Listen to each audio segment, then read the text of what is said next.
Have you ever had a vision of accomplishing something that's bigger than yourself?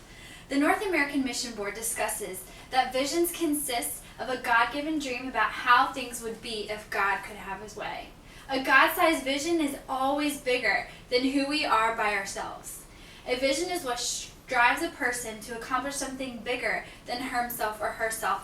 And planning a mission trip is something that starts with a vision, and then you take all these steps to plan, and through prayer it seems bigger than yourself. You wouldn't be able to do it on your own without God. In the book titled The Presbyterian's World Mission, G. Thompson Brown defines the word mission in this way. The verb send is the clue to our understanding of God's mission in the world, and behind the English word mission is the Latin missus, which means to send. And behind that Latin word is the Greek apostolos, which the apostles were the sent ones, and they were the ones who were sent by Jesus into the world. And so the mission then is the church, and the motion, the activity of the church to go out into the world and to share this mission of Christ. And so the concern of the church is the individual and the society, but the center is God. The center is sharing that mission with people around the world. In planning a mission trip, there are so many things that go into planning a mission trip, but the three main things are the logistics of the mission trip, and then once you kind of have evaluated the logistics and determined what type of team you're going to have, the next phase is the team building. Because you want to have a strong team when you're going on a mission trip. You want to develop community with one another on this mission trip. And then the most important is you want to make sure you're spiritually ready for the mission trip and spiritually ready for what the Lord has ahead of you. And so the logistics of a mission trip is what holds the pieces and the parts of the mission trip together. Without the logistics, the mission trip wouldn't happen. Clark Graham discusses that the key to a well-organized mission trip is communication. And communication is everything for a mission trip, just like in most things. But communication and effective communication is imperative for the mission trip to be successful. And so logistics conclude there's a long list of the logistics of planning a mission trip. But first you kind of want to research the organization you want to go with. If you want to go by yourself, if you want to do a long-term mission trip, if you want to do a short-term mission trip, how many people are going to go with you. And those are the very, very beginning stages of kind of figuring that out and what you want to do. And then after that, you want to kind of figure out how's the trip going to be funded. Are you going to raise the money yourself? Are you going to send out support letters? How is that going to be funded, and how much do you need? And then so during this whole process, you're still communicating and logistically planning the transportation, where you're going to stay, the luggage, what you need to take with you when you go on this mission trip. And then it's also important, this is also kind of in the beginning stages, but defining the size and the demographics of the group. So is it going to be a group of 20 youth group, or is it going to be a group of 50 adults going into a community mission trip instead of going across the country or anything like that? And then you want to accomplish the goals of what you want to accomplish on the trip. Is it going to be a VBS for kids, or are you going to be building homes for people who don't have houses? And then if you're going into a different culture, if you're going into another country, you want to study the language, learn the language, determine if you'll need to take an interpreter with you, determine if there is someone who can interpret the language there for you. And then also about a year out, if it's a short term or a long term, depending on how long you are going on the mission trip, but you want to start enough in advance having planning meetings. And so if you're doing a short-term mission trip, you can start meeting about a year out, and maybe as a group go through a short-term missions workbook and just kind of evaluating what you might experience. And this also helps for the team bonding experience as well, which is the next important aspect of planning a mission trip.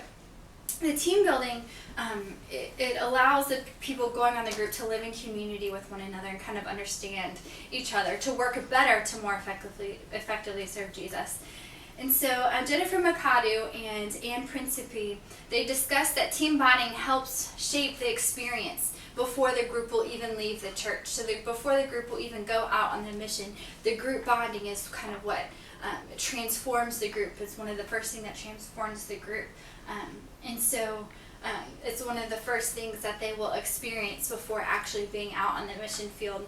And so different team building exercises include going through obstacles together to complete a task, or participating in activities with one another, culture development activities where they might participate in an activity where they're thrown into a culture where they've never been, and they have to kind of see how they would act in that type of situation.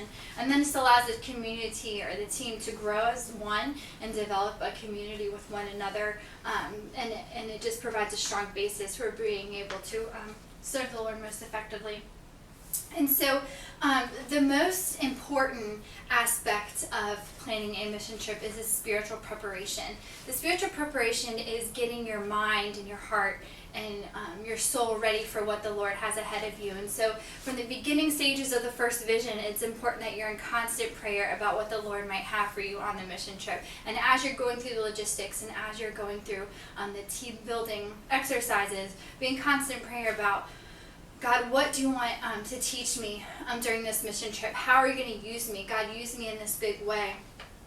And so that kind of gets your mind prepared, because no one can really prepare you for what you're going to experience on the mission trip.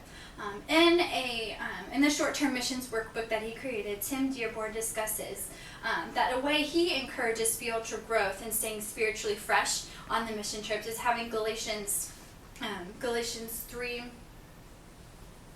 2:20, kind of as a bookmark for the individuals participating in the mission trip to have in their Bibles, in their workbooks, in their notebooks, or whatever, so they can look at it on a daily basis and kind of be reminded about why they're there. And Galatians 2:20 says that I have been crucified with Christ, that I no longer live, but Christ lives in me. And the life I now live in the body, I live by faith in the Son of God who loved me and gave himself for me. And so it's just kind of a reminder of why these people are on the mission trips, and in your heart, and the desire to go on this mission trip. And it's just a reminder and to stay spiritually fresh as you are on that mission trip. And also another a good spiritual preparation is to maybe take a day to fast from something. And so I know when I have planned for a mission trip before, I fasted from food one day, and it really got me to focus my mind and my heart and kind of think about, okay, what am I really about to experience? Because after everything you go through, the planning, the logistics, the team building, you kind of get overwhelmed, and you get spiritually overwhelmed with just everything that's going on. And so it's good just to kind of take a day and just think about what you will experience. And so oftentimes, when you do go on a mission trip, you do all this planning, and you spend all this time doing all these things, and you want to change the lives of others. But ultimately, from what my experience of mission trips is, I've been more changed than I feel like I've changed in the lives of others. And so it's always important to remember that you are just a part in the ultimate mission of serving the world for Christ. And so, yes, a well-planned mission trip will be successful if the trip is well-planned, if everything is set in place before. But also, this is a really great point.